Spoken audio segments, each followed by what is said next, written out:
We'll guide you through how to fix the touchscreen not working on any iPad. If you find this useful, then consider subscribing and liking the video. This can be a frustrating problem because you're then unable to use it. Perhaps you're even finding that it's gone and stuck on the lock screen as well. So we're going to guide you through how you can go about fixing this. We managed to go and fix it before. So make sure you watch this full guide and don't go and skip ahead. Otherwise, you may go and miss an important part of this video. Now, it's important to note as well is that we are covering this for iPads that go and have a home button. You can go and see this iPad does not have a physical home button on the screen, whereas the older ones do. But don't worry, you can still go and use this guide, so don't worry about that. So most commonly, this is caused by a software issue, which we can go and resolve. The screen may not be responding and the iPad can go and be stuck. But with the help of this video, you should be able to go and resolve it. So what we're actually going to do is we're going to go and perform a restart. And this should hopefully go and resolve it.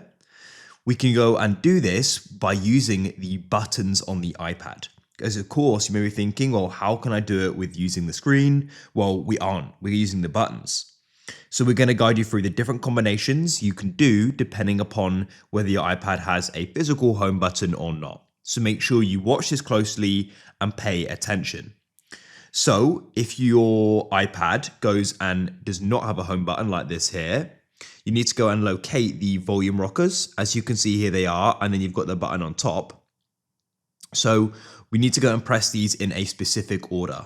So you can go and have your iPad like this or like this, but just make sure you've either got them in the top left or the top right. So the combination is you go and press the upper one, then the lower one, or the left one, and then the right one. And then we tap and hold this, and that all needs to be done quickly and consecutively. Let's go and do that now. This one, and then tap and hold that side button. Now you potentially may go and see this slide to power off screen. You may not always if the iPad is frozen, but if you do, that's fine, it's normal. And we're keeping this held down, you can see. Shortly, it's going to go black, and then you can go and release it when you go and see the Apple icon. And this indicates the iPad is now starting again. And when it comes back on, it should then go and be working. So let's just go and be patient.